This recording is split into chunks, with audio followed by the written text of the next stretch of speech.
Welcome to the Corporate Treasury 101 podcast. This episode is all about treasury maturity and how to make a treasury department future-proof. We are thrilled to have Leanne Perkins, Assistant Treasurer at Specialized Bicycle Components and member of the NACHA Advisory Board. Leanne has been the driving force behind the Passionate Treasurer since 2020, serving as its CEO and owner. But most importantly, Leanne is a treasury advocate and a fantastic guest, as you will soon discover in the episode. In the episode of today, expect to learn what does a treasury department look like, what does treasury maturity mean, how do you actually create shareholder value as a treasury department, how do you ensure future-proofing in the treasury department, where should your focus be to advance your treasury department's maturity, Leanne best advices for the younger generation of treasury professionals, and much, much more. Talking to Leanne Perkins was a delight. She has an incredible understanding of treasury matters.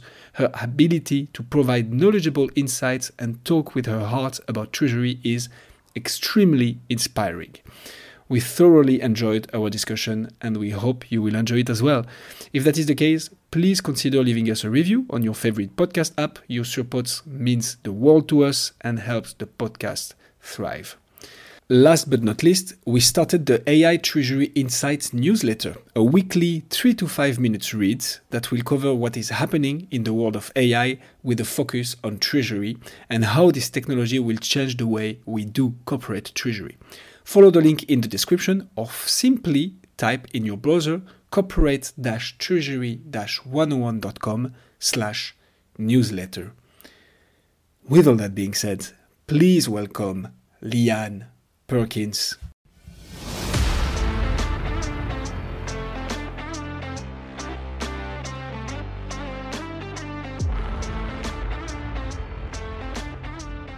So, Leanne, thank you so much for coming on Corporate Treasury 101. We're going to delve a lot more into what treasury departments look like and how to future-proof your treasury department today. A super exciting topic. But to get us started then, can you walk us through what a treasury department is composed of? Is it just a room full of people doing the same thing, or how is it usually split up and optimized? Yeah, well, thank you guys. Thanks for having me to talk treasury. It's one of my favorite topics of conversation. So appreciate the opportunity. Treasury for me is an area that I think is quite underserved and underrated in companies. It's a function that I think is a little newer to companies than your traditional finance roles of tax and accounting. But nevertheless, it is getting the recognition it deserves, particularly after COVID. So we've had some changes in how treasury is seen in companies.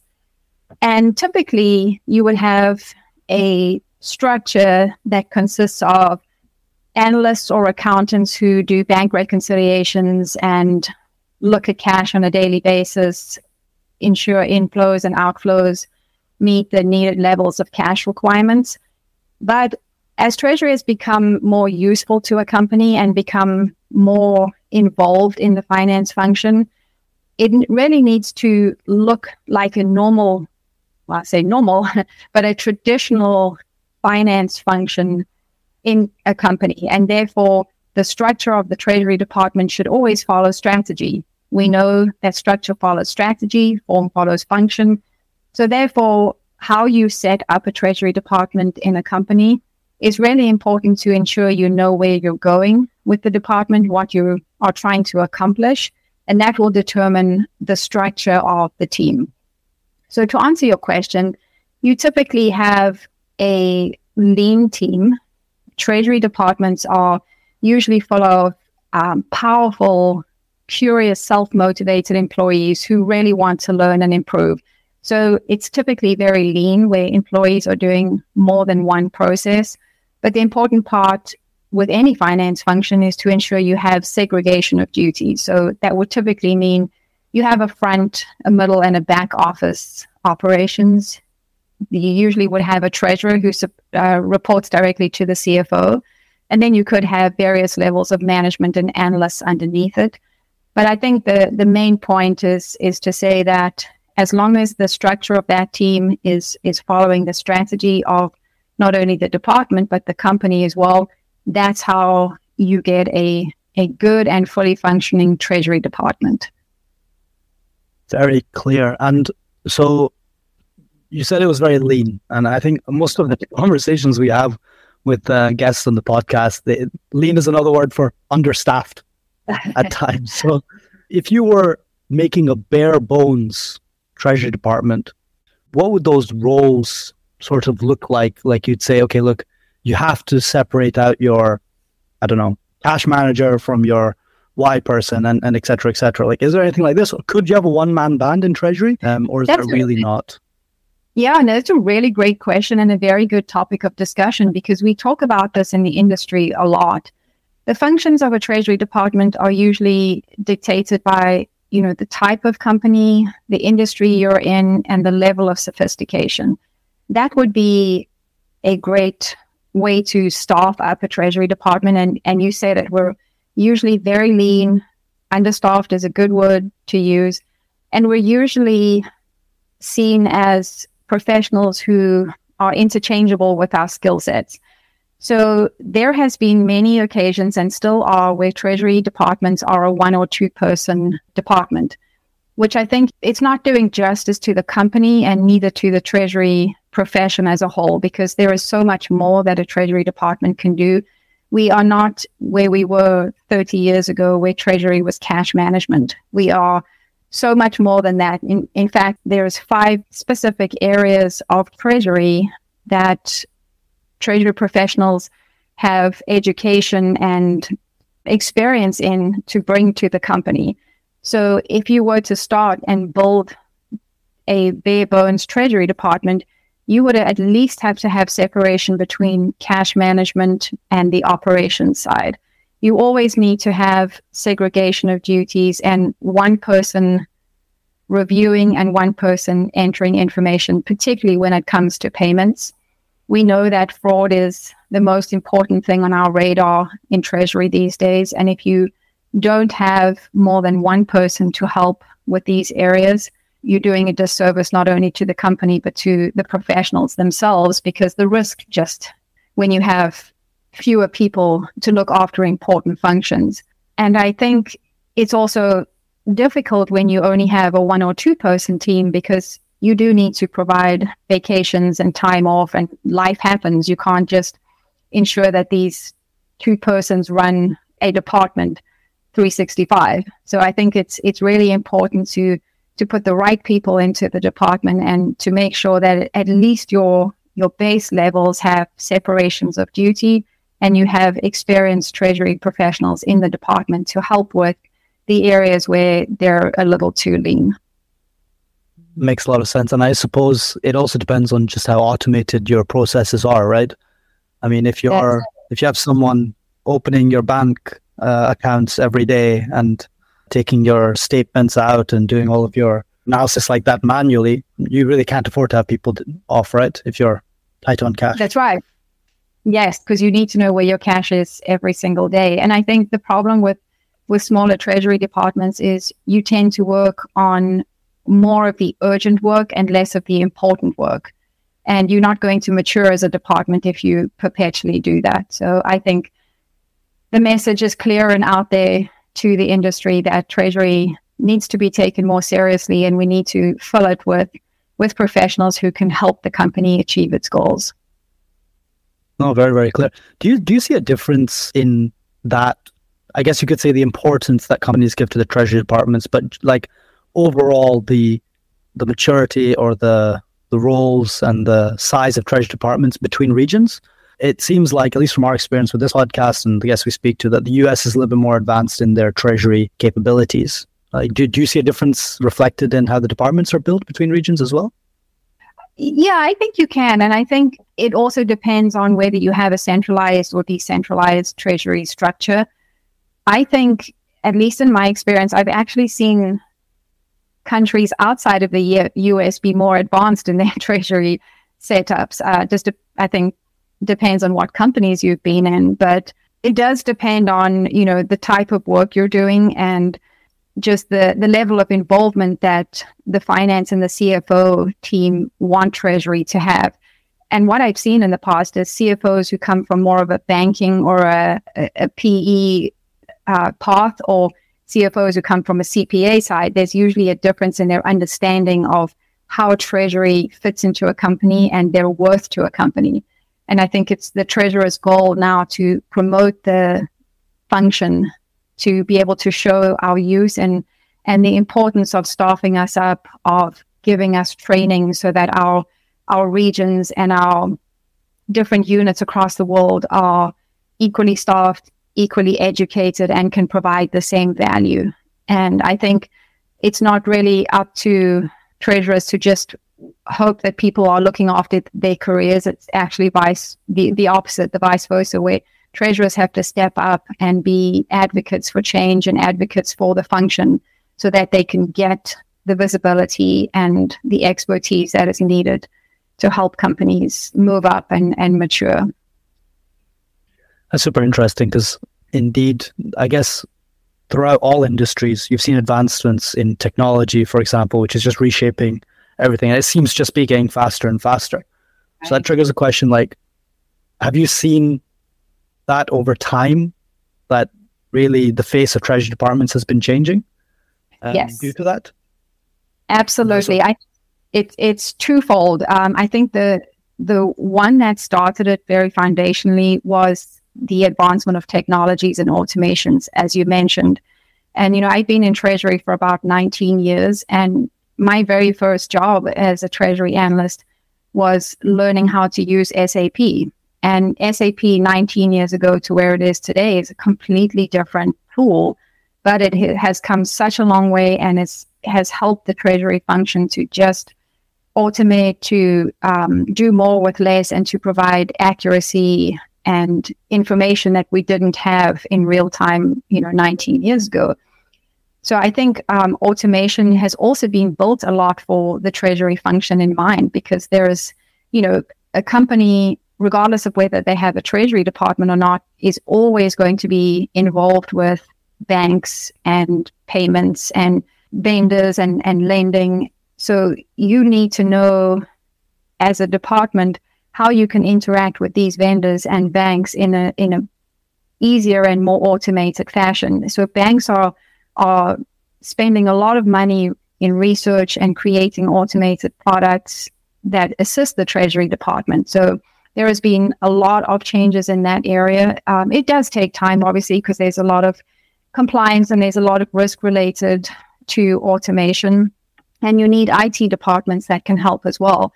So I think I've definitely seen changes in automation, and it's very exciting. And I think one of the reasons why I have such a passion for Treasury is that we have this ability to use what technology is being put out in the market to enable our jobs to be easier to do and to be more useful to a company and free up our time as well. But I think the other part that's enabled Treasury to become so visible to CFOs and the finance function was COVID. Even though that was obviously a very difficult time for the world and for people impacted, it really gave Treasury the chance to shine, because there's nothing like a crisis that brings, the ability to provide some sort of usefulness to a function. And in the US, we had a lot of government assistance for companies when we went through the depth of COVID. And it was up to the Treasury department to find the banks that were providing these loans, to get them the documents done and to get the approvals and to get the cash in the bank when we needed them. And there was only so much cash to go around. So it was those Treasury departments that were proactive, that had nurtured their relationships with their banks ahead of time before they needed them, and who just, spent the time getting these products approved. Those were the departments that actually could help the companies raise cash and get the funds when they needed them most. And I think COVID just gave treasurers the ability to be just seen by other departments, particularly the CFO and the board. And it also gave us a chance to use the the systems that we had put in place to be able to create forecasts more rapidly and more often than we normally would. We would do it once a week in most normal times. But during COVID, we were having to produce these on a daily basis, sometimes twice a day. And so, it just gave Treasury departments the ability to use the systems and the plans they had put in place years before to be able to shine in the time that we all needed them most. I love that you bring that up, Leanne. I can't help but thinking that the current recession, or however would like to call it, crisis or potential downturn of the economy, is also bringing that up, right? When we think about the volatility, for instance, because Treasury, as you said, oftentimes is understaffed, and it can be seen as, another cost center. Whereas if you manage properly your cash, that's probably millions of return. You can auto-finance a Treasury department if you have a proper FX hedging in place. Well, how many millions on your balance sheet? I'm talking big companies, obviously, but it can really turn into a profitable cost center given it's properly managed and with proper setup in place and with a proper Treasury maturity vision and future proofing. Which is me back to this technology piece that you were mentioning. It's constantly evolving. So what is the right place to be today in terms of structure technology-wise? Do we want Treasury Department to have a TMS up and running? You mentioned SAP. Is it something treasurers must develop skills on? I'm thinking about payment factories. What's your view on this? Yeah. And I think, again, it comes down to, what does the company need? It has to be fit for purpose. I personally don't believe that you can ever mature a treasury function if you don't automate. There is just too much work, inflows and outflows. There's too much risk. There's a lot of exception reporting, and there is just too much manual work to ever get out of the weeds if you don't use a system, a technology system. And I think the great thing about advancements we've seen over the years is that TMA systems are not the large capital outflows that they used to be 10, 15 years ago. They used to require incredible amounts of capital and upkeep and expense during the year. And now we have a lot of cloud-based systems that are modularized. So you can buy the piece that your company needs. It's fit for purpose. You can say it's a great foundation for what you need for your particular company, and you can scale from that. So I think the minimum is having automation in your cash positioning, whether that be a TMS or a connected connectivity to your bank where you can get daily reports. I mean, if you don't know where your cash is, in what currency, in what country, and how to deploy it, you will not have a good foundation to run treasury from. So I think at the minimum, that's what you need. Then I think the next step is cash flow forecasting, particularly for your 13-week rolling cash forecast. Companies that are just continually using spreadsheets and have no vision to use automation in this area are going to struggle going forward. And particularly when we're in economic recession or difficulties, forecasting becomes the tool that everybody relies on. Its accuracy is more important in these types of stressful economic times. And there are so many solutions that are really cost effective to implement and to use with your TMS system and your cash positioning reporting to be able to give you the information you need in a matter of minutes. Otherwise, by the time you've finished compiling and reconciling your forecast, the information is already stale. So I think those are the two really main foundational pieces that a treasury department needs. And the other one is any type of fraud mitigation technology should be implemented into a company. I think where we live in this world where fraud is a daily occurrence, and it's not if it's going to happen, it's when it's going to happen to companies. So if those are the three really important areas that Treasury has to concentrate on as a foundation for technology. And then to answer your second question is, Treasury departments do need additional technology skills. Gone are the days where we all just got away with, being really good at Excel and having advanced Excel skills. There is so much more that we're using in companies that's integrating into the finance departments that we have to be able to know how to use. And, treasury professionals are usually people who want to just be able to help themselves. They want to know how the system works and how they can get the information they need. They don't want to rely on asking others for reports or, having information fed to them. We need the information usually in real time. So I think we do need to sharpen our technology skills, and we need to be trained on them because it's evolving all the time. It's not a, you understand technology today and that's it. It's evolving, which is what makes, being agile and curious a really important behavioral skill for treasury professionals. What would be a quick win for the people listening who are like, okay, yeah, I definitely need to upskill technology-wise. Where would you recommend to put the focus on that could directly bring you up to the next level in terms of either automation, I don't know, learning a language, programming language? What's your recommendation? Yeah. I think if you're lucky to work in a company that provides training, then I would say it's really important to go on project management courses. I think that's incredibly important because any type of technology you implement is usually a project. So I would recommend that as a skill. But on the technology side, I would say that if you already have a Treasury workstation or any type of cloud-based software that you're working with, the quick wins are to go to those vendors and ask them for training. And they usually have, oftentimes it's free training on their websites, or they have conferences you can go on, or you can teach yourself through those different types of offerings they have on their websites. But I think quick wins are usually ensuring that you understand the way the program is functioning for your particular task that you have to complete on a daily or a weekly basis. There's also, training from your IT team. Oftentimes they're very good at understanding and figuring out how these systems work. So you can go internally, but also, and, this may sound odd, but a lot of my training I use YouTube. I look for professionals who know what they're doing, who understand how to explain how a system works. I'm not at the point in my career where I'm going to really go out and learn how to program in C or Python. That's not my skill set. But there's ways that I can learn from others who know how to do it, who can help me make my job a little easier or understand my technology.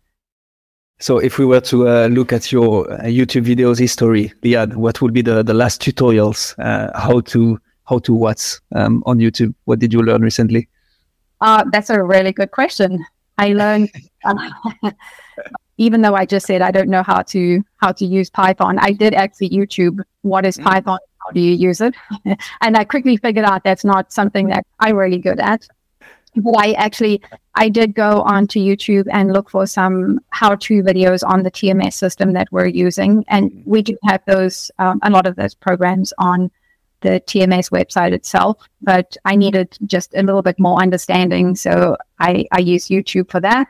And my YouTube channels consist of just understanding a lot more on the accounting side and how, given the economy we're in right now, how does global economy changes and interest rates impact our foreign exchange program, and particularly how does that relate to the accounting of it and where it sits on our financial statements and relation to EBITDA. So how can I use any levers on my side where I sit in Treasury to positively impact EBITDA, the way we manage our covenants. So that's what I've been up to. Makes a lot of sense. And if I can offer a little bit of a consultant view, I can only vouch on how valuable being able to go in the nitty-gritty of the systems, the treasury systems, TMSs, payment factories, all this kind of stuff.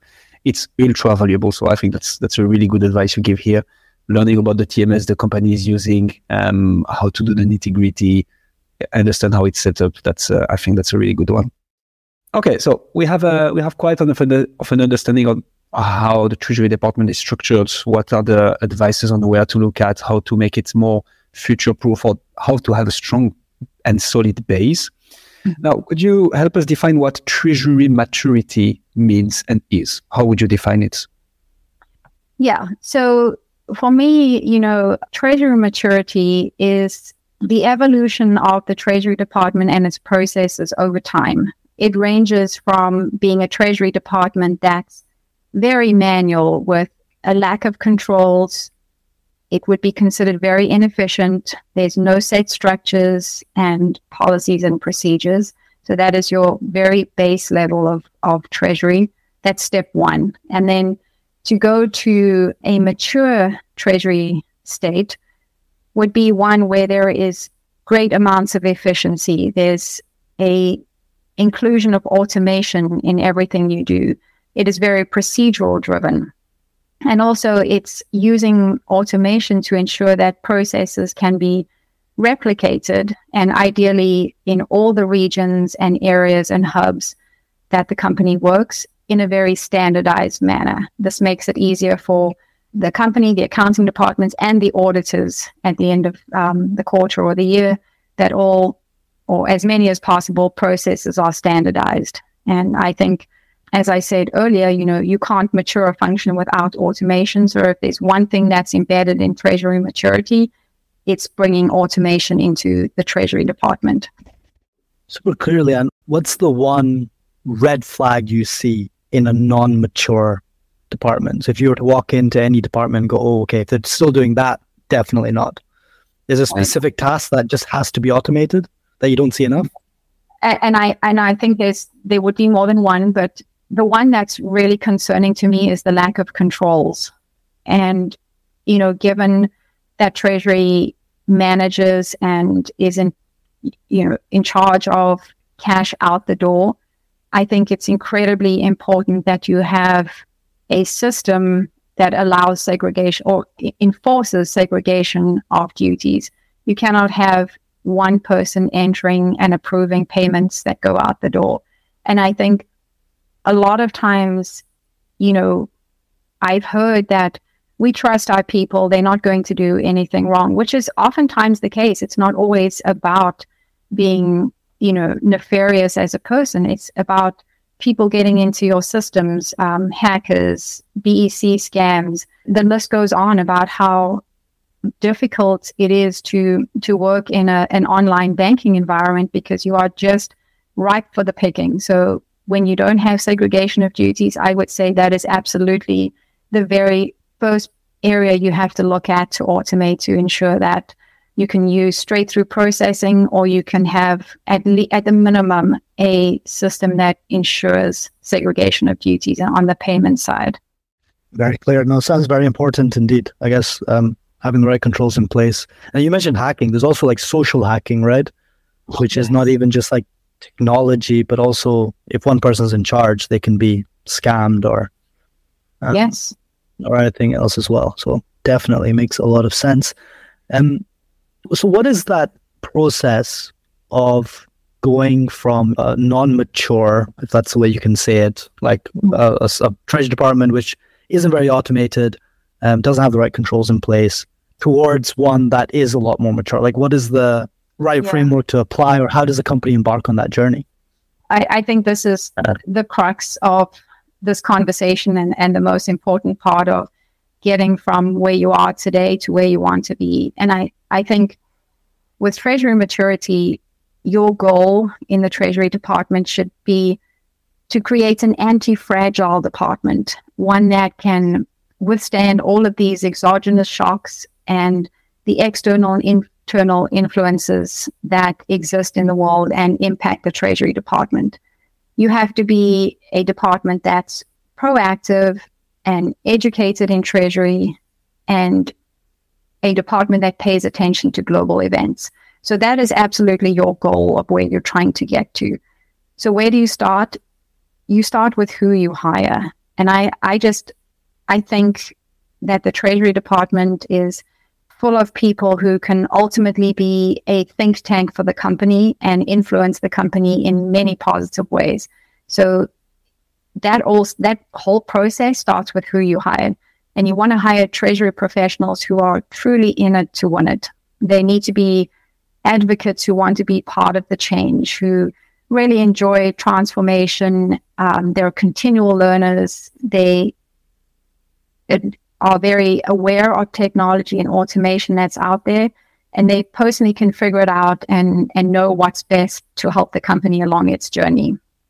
And then you also want to hire professionals who want to ensure that they have a foundational excellence, so the department has something to grow on and to grow from and to scale on for the future. So these employees are very tenacious, and they're just going to make it happen even through difficult times. And then thirdly, you need to hire those people who have those two types of mindsets, but they also know they have to do the day-to-day work. It's there. We got to make sure it happens. So they keep an eye on the day-to-day, but they also keep an eye on the future, on global events, on emerging fraud schemes, on emerging compliance requirements that are always changing in our industry. And they're keeping an eye on new technology. So these Treasury professionals that you're hiring, they are keenly risk aware. They're the type who create business continuity plans. They know things are going to happen in the future, so they already have solutions today that they can put in place in the future when they're most needed. So I think the right teams make all the difference. So getting from an immature to a mature state starts with who you hire. And then you think about, procedurally, how do you go about doing this? This is the time-consuming part. So you've hired the right people. How do you get there? So I think you start with understanding as a team where you are in the maturity level. It's okay if you're right at the bottom. At least you know that, and you know that you have a ladder to grow from. And I think you start with knowing what you're not doing right. So as you talked about earlier, what is the one thing that you need to fix in a very immature Treasury department? You look for that. What is that? Is it implementing a system so you can ensure segregation of duties? Is it ensuring that you're working in a compliant and regulatory manner that's required for your jurisdiction? So know what you're not doing and look for ways how to fix that. And I think you also, in that way, you need to know what your department's strengths are, what their career ambitions and goals are, and how you can use their skills and knowledge to help you on this journey as you mature the function. And then I think the other part of that is, like we've discussed for a while now, that automation and systems are very important. But when you're in this very immature state, how do you get those systems in place? How do you get the money? How do you get the resources to put these systems into place? And that's where you have to have people in your department who have influencing skills. And you don't really think about that when you think of Treasury. You think about very skilled technology professionals and people who are keenly aware of risk. But the influencing and the storytelling abilities, I think, are key these days. And that's what you see in very mature, very profitable Treasury centers. They're filled with Treasury professionals who have influencing skills, who have the ability to tell the story behind the data, and they are great leaders and really good at change management. So I think when you're hiring, you need to hire for what you need today, but also for where you want to be in the future, because these are all the things that are required to help you get to a mature function. Well, it's like one thing you said there just reminds me of a line that mutual friend Mike Richards always says, which is Treasury is a people's business at the end of the day.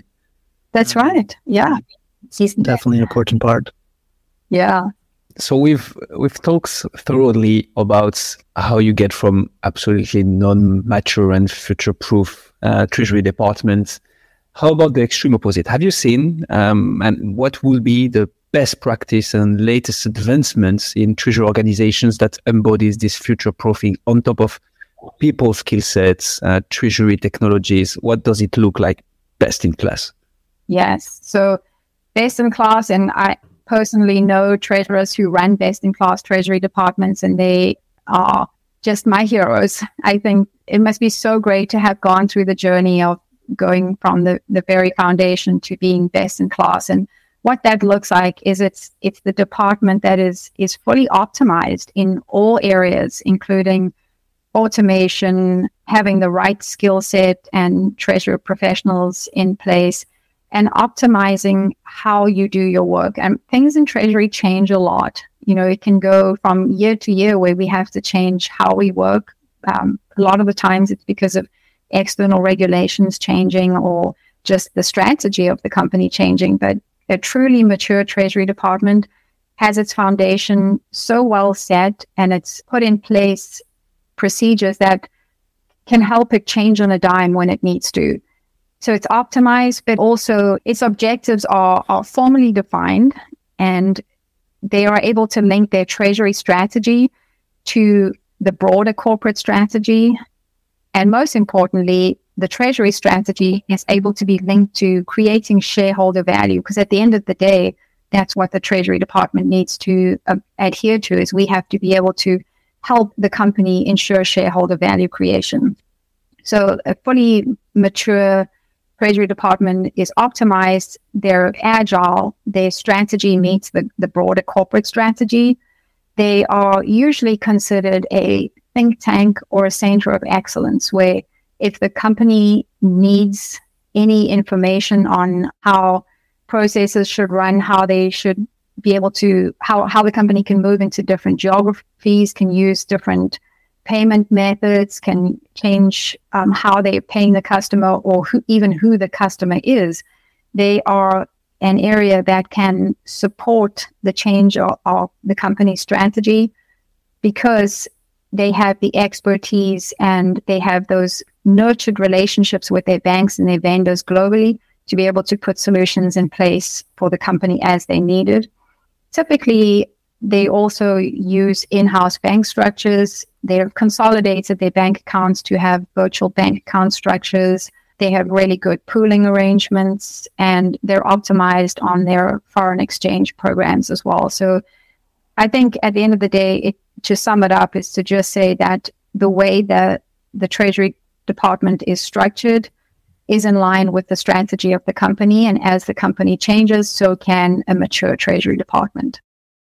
I really like how you really insist on the fact that Treasury Department is not an entity or a department on its own. It really has to first take into account the objective of the company, of the business. How do we best support it?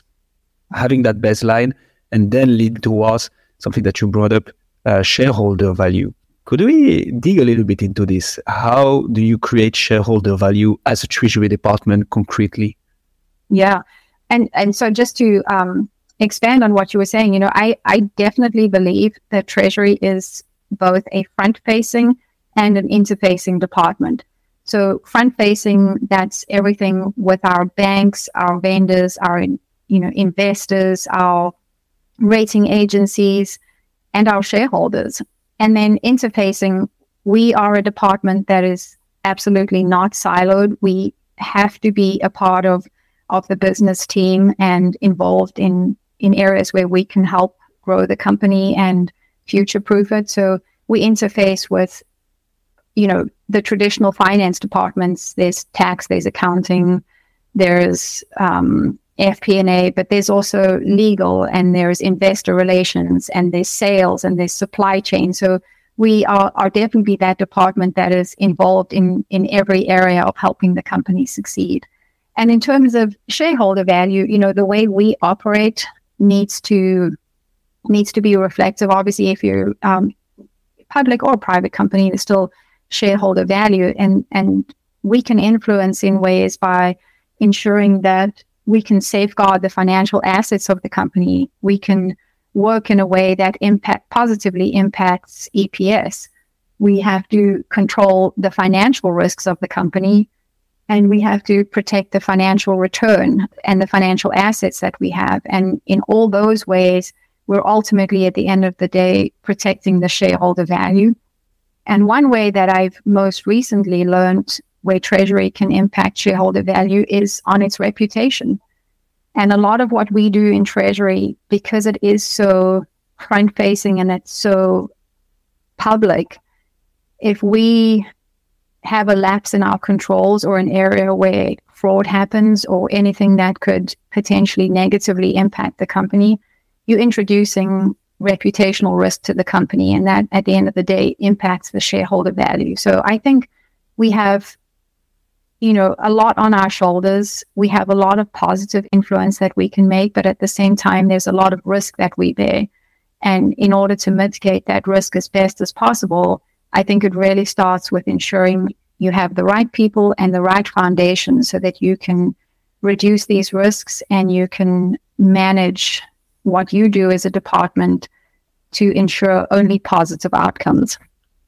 Makes a lot of sense. Thanks a lot for this, Leanne. One of our favorite games on the Corporate Treasury 101 podcast is to chase and break down acronyms. Could you explain what APS is exactly? Because I'm not aware of this one. Oh, sorry. EPS, earnings per share. Earnings per share. That's yes. It's awesome. Thank you very much.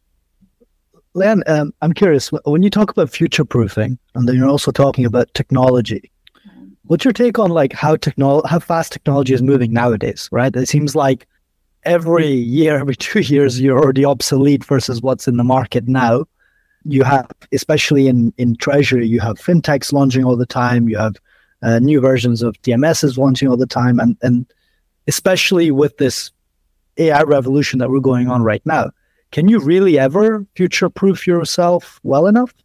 Or how do you even do that with how fast technology is moving?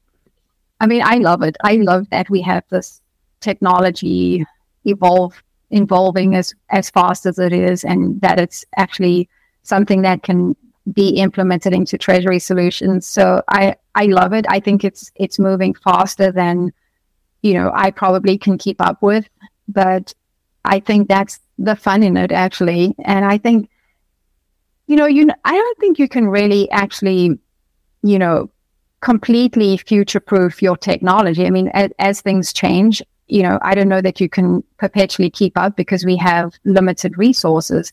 But I think the way you do that is, with future-proofing the Treasury Department, I think about it in a way that it's the Treasury Department anticipating future requirements, future risks, and so that we can ensure the longevity of the company. So by doing that, you need to have a clear foundation, as we've spoken about earlier, so that you can have technology inbuilt into your systems, but it has to be at a foundational level that you can grow from. And so, you have to be able to scale. So we can't keep changing our systems. There's switching costs for everything that we do. So that's, that wouldn't make sense and wouldn't be operationally viable. But it's about having a good foundation. And I think where we are in this technology time is you have to have a cloud-based system. That's something that can be easily built upon and scaled as technology changes. And if you're using big reputable companies, they're oftentimes bringing in updates and changes to your system for you. And then obviously you need to be trained on them. So that's up to the Treasury Department to keep in line with the training as well. But I think also one way to do it as well is to ensure that you're either bank agnostic with your solutions that you put into place. And another way to do it is to have your own Swift BIC, so that if you do happen to change TMS systems, you're not having to start from the beginning and, connect all your bank accounts again. You just, you're responsible for your BIC and you move that over to a different Treasury workstation. So I think those are two ways that you can scale as you go. But I think it's also about your mindset and not being afraid of technology. It's out there. We have to embrace it. Sometimes it's difficult for us, but we have to be able to learn what's out there and what can make a better impact for our company if we embrace it. And one thing that I definitely am enjoying embracing is ChatGPT. And I think that is one of the most amazing inventions that is out there. And I'm really glad it's around. And I look so forward to how we can start implementing that into Treasury as it grows legs, basically. Well, you're foreshadowing a little project Guillaume and I are working on, actually. But awesome. Another time. Spoiler alert. Just a quick point there, Leanne, because we've covered Swift in the Corporate Treasury 101 podcast, but we haven't covered BIC. Could you just quickly give us because you mentioned it. Yeah. What is BIC? So is this part of the little game, the acronym game? Bank identifier code that goes along with your company. And oftentimes you would connect through the bank's BIC or their SWIFT code. So I think, or most Treasury professionals are aware of each bank and branch has its own SWIFT identifier. So being in that code.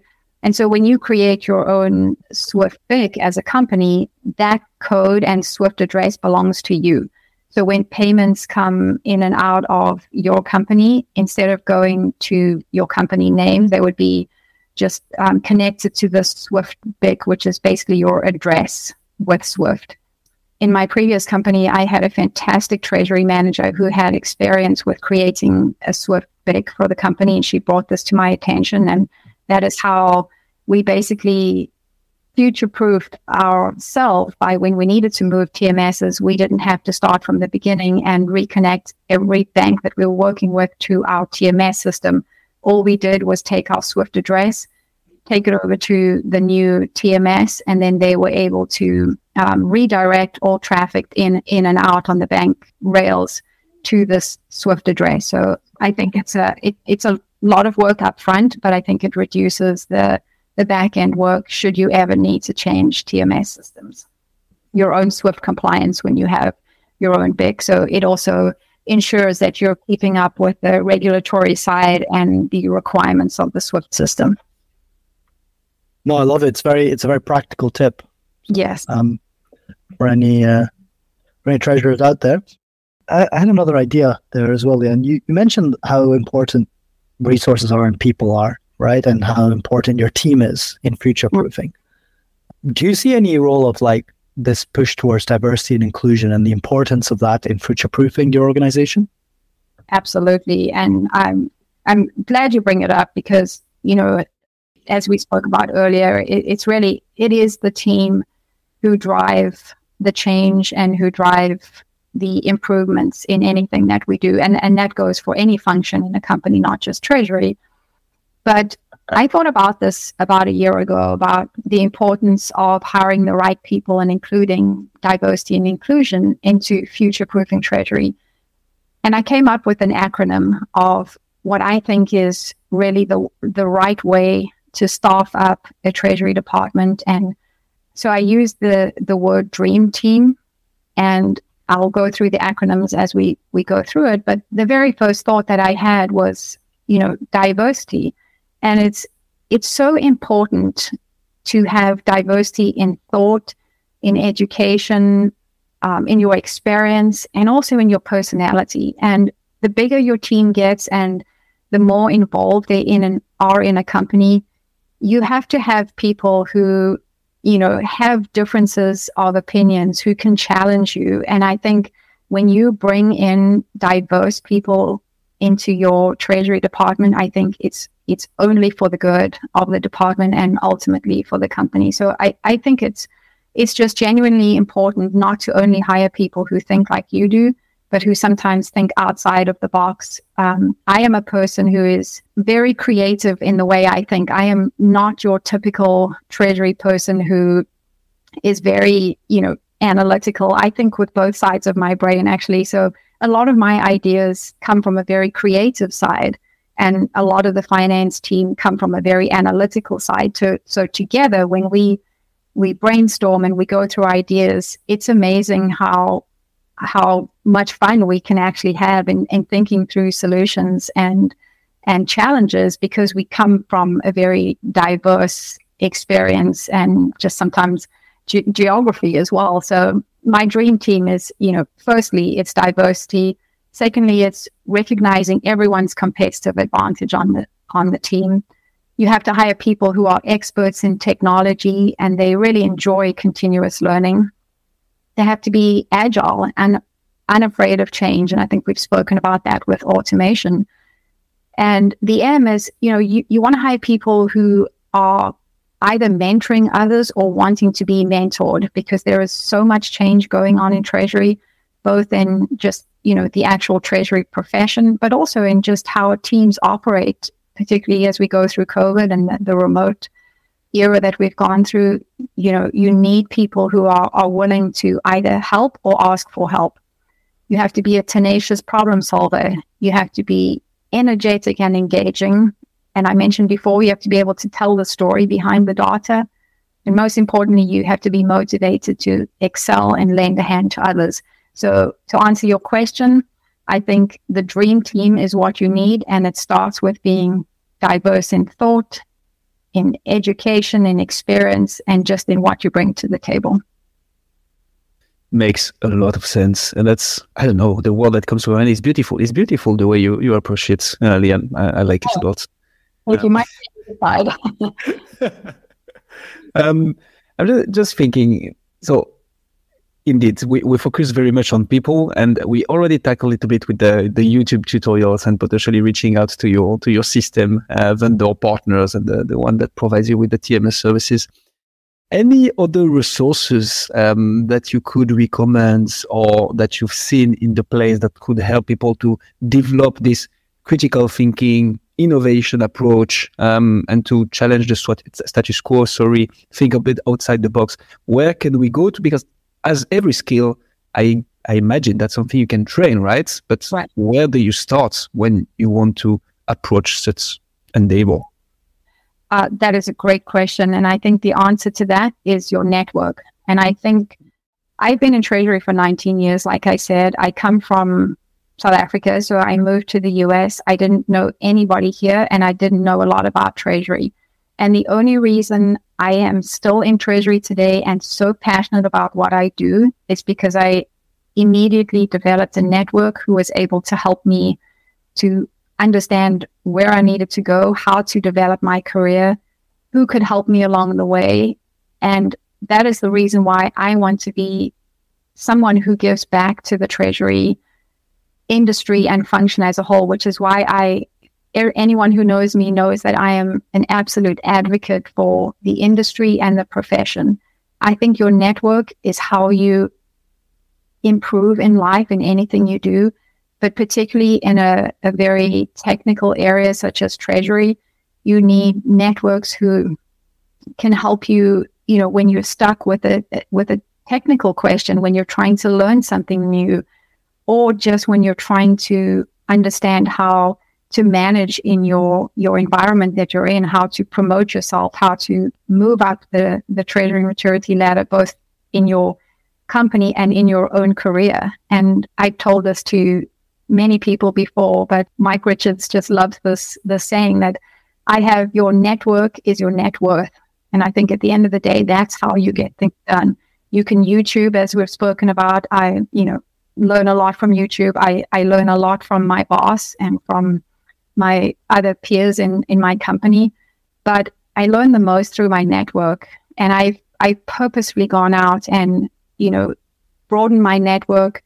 I've gotten myself a mentor. I've gotten myself a coach, and I also am working with others to mentor them, because as I said earlier, I just want to give back to the community that has given so much to me and helped me to get to where I am in my career. And I want that to be a way that treasurers can uplift themselves and the function in the future. So to answer your question, if you want to grow and you have questions, go to your network and build it if you don't have one. Mm. And I think a great place to start for that is the NTAs, which stands for National Treasury Associations. I know they're pretty active in Europe. There is the EACT, so the European one, and then you have one for each country. I guess you have a similar setup in the US, right? Or how does this network get together? Is there such a thing? Yeah, there is. And when I first started my Treasury career, my boss was someone who I wanted to be like. I wanted to be a treasurer like him. And he had the CTP qualification in the US, which is the Certified Treasury Professional. And that is managed and administrated by the Association of Finance Professionals. So that's our Treasury Association in the US. And so I have my CTP, and I have my CTP for Canada as well. That's where I first started. And I've been volunteering and working on Treasury committees with the AFP since about 2008. So I'm heavily involved there. And then I also, during COVID, I did the fellowship and the Treasury license through the ACT in the UK. And the reason I did that is because I'm curious. I wanted to learn.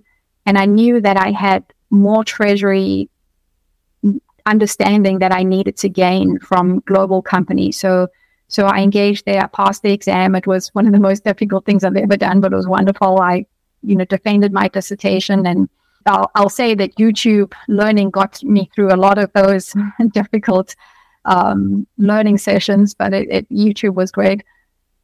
But so I built my network up both in the US and in Europe, so that I can just have that broad network of individuals who I can lean on when I need them.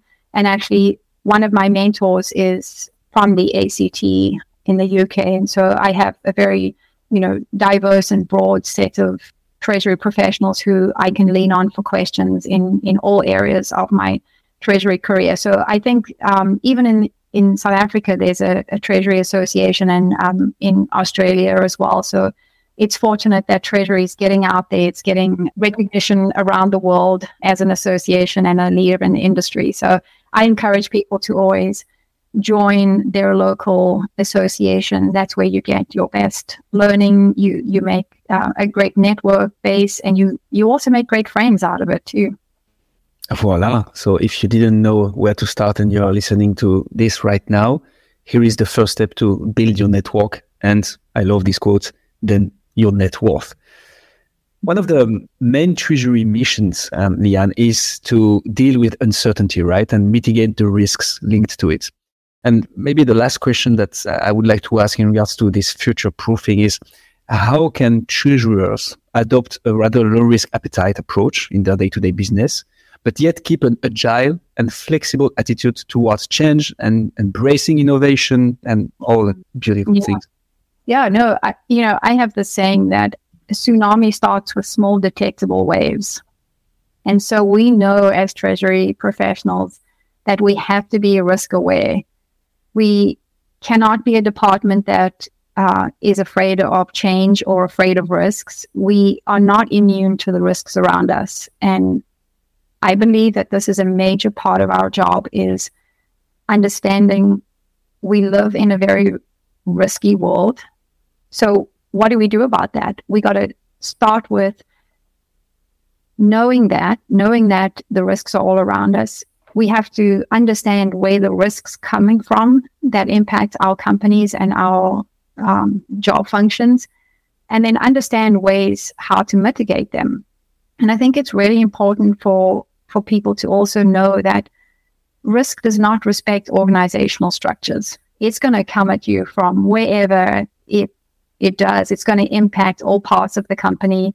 So in Treasury, your solutions have to be global in nature. They cannot just be ones that protect the corporate office or, a particular region in time. The solutions you put in have to be ones that help the company in its entirety.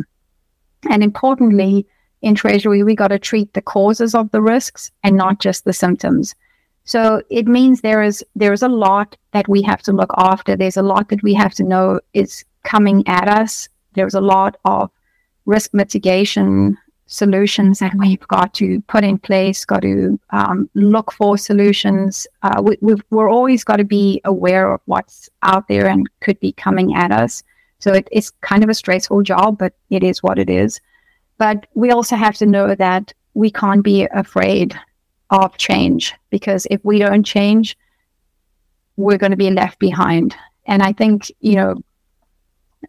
my thought about it is that, Treasury's got to be the vaccine and not the medicine, if I can borrow from the COVID times. But we've got to be that department that puts into place things upfront that are going to help us mitigate the impact that could come at us later down the road. And this goes for everything, such as, the way we work, the foreign exchange processes that we put in place, the automation and the tools we put in place, as well as the people that we're hiring. Beautiful sentiment there, Leanne. So please take us through your own personal experience, if you could, Leanne, of when you've done a future-proofing yourself. Do you have a specific example that comes to mind? Great. I had a a really interesting experience in a company over COVID, where I was really happy with the successful future-proofing project that we put into place. And, I think with future-proofing, it always needs to start with having a problem to solve. So what is it that we needed to do in the Treasury department to help us future-proof the company? And our problem at the time was liquidity. We did not, and this was a global company, we did not know where all the cash was. We had a good idea of most of it, but not all of it. We didn't always know in which currency it was in. And we didn't always have a plan as to how we were going to deploy the cash from where it was sitting back to the US, where we most needed it. And fortunately for us, this project started a year before COVID hit. So we, as a Treasury department, realized that we needed to fix liquidity. We could no longer, due to the size of the company, just use spreadsheets and manually input cash from around the world. It was taking too long, and we weren't certain of the accuracy of our information. So we started with our team assessing where we were and what the end goal was and what we needed to make this happen. What processes did we have to put in place, and what automation tools did we need? We also knew that we needed resources, so we had to sell the project to our C-suite, and we need to hire the right person who had experience in implementing ERPs and who was able to source the right ERP for us. So we started by hiring correctly, and then we went out to Treasury conferences in the US, and we met with a number of Treasury software providers. And what we did, I think, what was unique when we went to these conferences was to go with a list of what we needed, what was our absolute requirement, what was the budget that we had, and knowing that we needed a fit-for-purpose Treasury workstation, one that was affordable, and we weren't buying more than we needed at the time.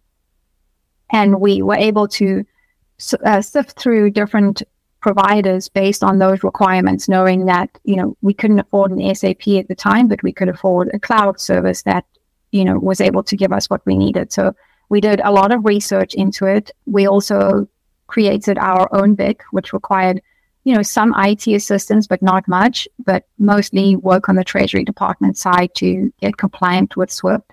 But that was absolutely worth the effort and the energy that we put into it. So eventually, it didn't take us very long to find the provider that we needed, who was affordable and could help us through the project. And then we created a complete project out of implementing this EMS. It was filled with the right project management skills, knowing that we could complete the project on time and to the required budget. So that was very important for us. And when the system was put in and tested and everything was automated, we obviously had completed the goal of knowing where the cash was and how to deploy it. It was very successful for us. But then we knew we had to go one step further, and that was to have a forecasting tool that would be able to either integrate or be used with the TMS system to ensure we knew where our cash was on a 13-week basis. And it was taking too long. We were having one person's time fully dedicated to forecasting during the week, and we were a lean department, didn't have the time to do that. So we again went out to the local Treasury conference. We went with the same requirements as we did with the TMS, and we got ourselves a cloud-based AI forecasting tool, which was absolutely the best tool. I still to this day think it's the most impactful and effective forecasting tool on the market. But we, again, implemented this forecasting tool with the same project management approach. And once these were both implemented, we were able to reduce the man hours from 5 days a week to 1 day a week to get our forecast, first of all, to know where our cash was, and then to get our forecast updated at the beginning of the week. And it was very useful for not only just the Treasury department and our use of time, but also for management and those making decisions based on the cash position. And then COVID hit about 3 months after we had fully implemented these systems. Then our board was requiring us to turn the forecast more often than we had been in the past. And we would never have been able to do this and to comply with the board's requirements if we did not have this automation process in place. So I think the timing was just fortuitous for us, and we had been planning to mature the department, about 2 years earlier. So I think that was one of the best decisions we ever made.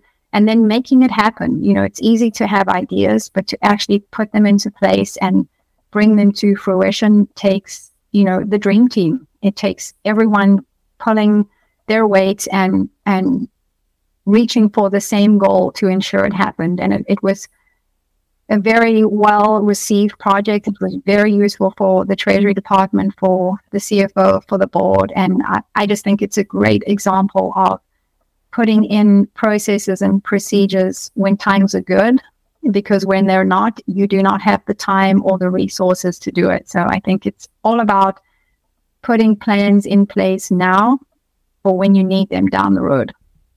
Leanne, so that's an amazing example. So many questions are coming to my mind. First of all, I would like to highlight the fact that you basically did a system selection or mini RFP by going yourself to conferences and exhibition shows to ask your questions directly to the vendors and then select the best one. Is that what you actually did? Yes, that's a good, you nailed it there. That's exactly what we did, because we didn't have the time or resources to go out and do RFPs. We just decided, let's do it ourselves. Let's take the bull by the horns and make this happen. That's super impressive. But so basically you did select and implement a new Treasury workstation or TMS. You implemented a BIC. You selected the cash flow forecasting tool and implemented it. And as you said, you made all this happen, not only just having the idea and selecting it. Did you do this all by yourself, or did you surround with that project management team? But were those resources you hired internally, or were those outsourced resources? And I think this is, true for a lot of Treasury professionals, is that we're so limited on resources. We had a Treasury department of 3. So we were, sometimes that's bigger than most companies have, but we were lucky with that. And we used the project management skills that I had learned through my education, but also from our Treasury manager who had experience in this area. And then we coupled that with our TMS provider, who created a great schedule for us and ensured that we all had buy-in and were able to get to the deliverables on the time that was in the timeline. And we all, we worked very hard to make that happen, but we had very limited IT resources internally. So we relied very much on our TMS provider to help us through the process of implementing our own scope BIC as well. So it was very much our Treasury internal team, along with our TMS provider, who managed that process. And on the AI forecasting side, the provider is just more than gracious with their time. And they actually came to our offices and in one day helped us to get everything up and running exactly the way we needed it. And so that was the external assistance we got for a 1 day period. So it was an amazing project. I'm still very proud of it. Yeah, you can. That's super impressive. How did you, so back to one of your previous comments, how did you advocate and sell all these to leadership? Because as you mentioned, this has a certain cost, right? And even if you have a limited budget for all this, you were probably having a budget. How did you convince leadership to follow you into this? And before the results came in, right? Because once everything is implemented, it's future-proof, it helps during COVID. That's all great because they see it. But before that, how did you advocate for this? I think it started from very much the time I started at the company. I was able to build trust with my boss. We had a really good working relationship, and it all started with me, proving to the CFO that when he asks for something to happen, he can consider it done. So we built up that trust. I had many small wins along the way, in the Treasury department. And so I think once he had trust in me and knew that he could hand over the Treasury decisions to me, that was when I started explaining my Treasury maturity strategy to him he was very excited by it. He bought into it as long as he didn't have to do it. So he was very much on board with my vision for the Treasury Department, because it matched also the strategy of the global company, but also that he had the trust in me that if I thought it was the right thing to do, then he would help me with what I needed. In terms of resources, it was a sell to our C-suite, and it wasn't without difficulty. There was a lot of ensuring that the quantitative side of it made sense to the C-suite, and the use of resources made sense to them. We did a great presentation. So we had gathered all the facts in the Treasury team. We gathered everything down to how much time and how much money we needed from the company. And we presented to the panel as to the importance of this project, the benefits to the company, and our whole Treasury team involved in that. And they could see that we were very dedicated to the solution, and that it would ultimately, at the end of the day, it would meet the needs that the company had. And the company wanted to know where the cash was at all times.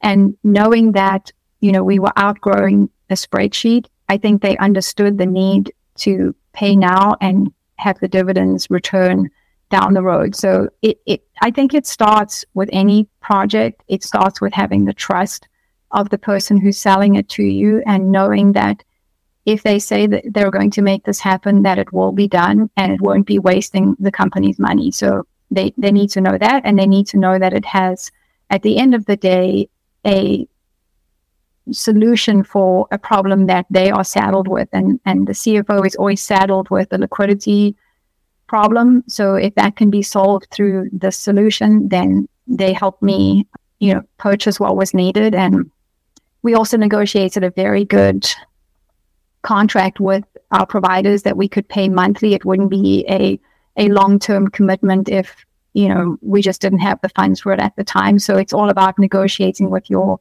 vendors as well, a mutually beneficial contract for both sides. So I think it was, very much part of the project is selling it, but it's also influencing your C-suite to know that this solution will help them at the end of the day. 100%. How long did it take in total to go from, okay, guys, we have a problem, to we have a fully up and running cloud-based AI forecasting tool? It was 8 months. That's super short. I know. Oh my God. At the end of the day, that's actually a really short project. At the time it felt longer because it was a lot, because we had to do that on top of our daily work as well. But it's a very tight deadline, and we made it happen. So we accomplished a lot in 8 months. I'm super impressed. I mean, from experience, certain TMS implementation only, not selecting it, benchmarking it, negotiating, and so on. Just the implementation of the TMS, which is only one of the things you did, takes more than 8 months. So that's super impressive. Because you had the dream team.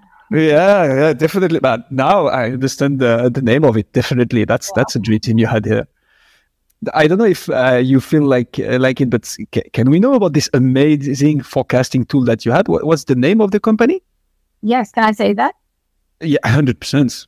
Oh, it's called Data Rails. They're an Israeli-based company. Mm. I think, I tell them all the time, they saved my life. If we hadn't had that during COVID, I would still be working on the forecast today. It's a centralized platform, basically, that they create. It collaborates in real time.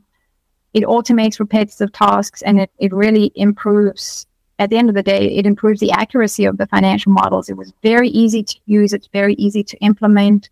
We even learned on the back end how to program some of the tools and the modules that we needed, so we could, help ourselves. It's a fantastic tool, and I definitely suggest you look into it.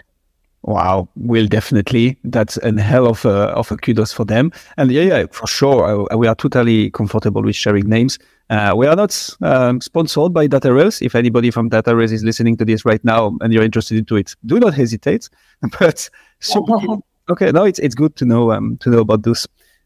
Super interesting. Thank you so much, Leanne. Look, it has been an amazing episode full of insights.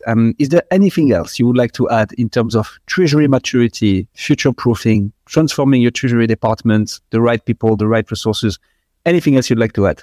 Yeah, and I thank you for having me on and being able to talk treasury. It's one of my favorite topics. But, to sum it up, I would just say, when working to mature the department and to future-proof the function, as you go through all these projects, remember that the devil's in the details, but the success is in the strategy. You got to start with knowing what you want to accomplish.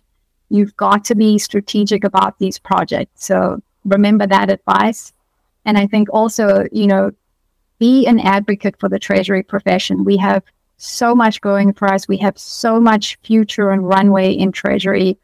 And remember, as you go through your daily tasks and as you start to mature your department, remember it's about having integrity for yourself with those with you work with.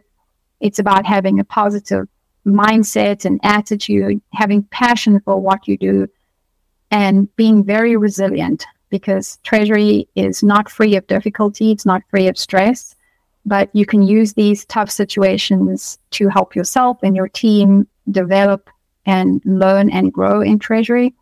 And my last bit of advice is, please reach out to those coming up behind you. Advocate for them just as others have done for us in our careers. Wow, that's very beautiful. I propose we stop on this. Leanne, if people would like to reach out to you, know more about you or your company, where should they go? Oh, please go to LinkedIn. I am very LinkedIn. I'm always growing my network and learning from LinkedIn. So that's the best way to reach out to me. Amazing. Leanne, thank you so much for this episode. It was amazing. Great insights. Really loved it. Thank you so much. You too. Thank you so much. Thank you.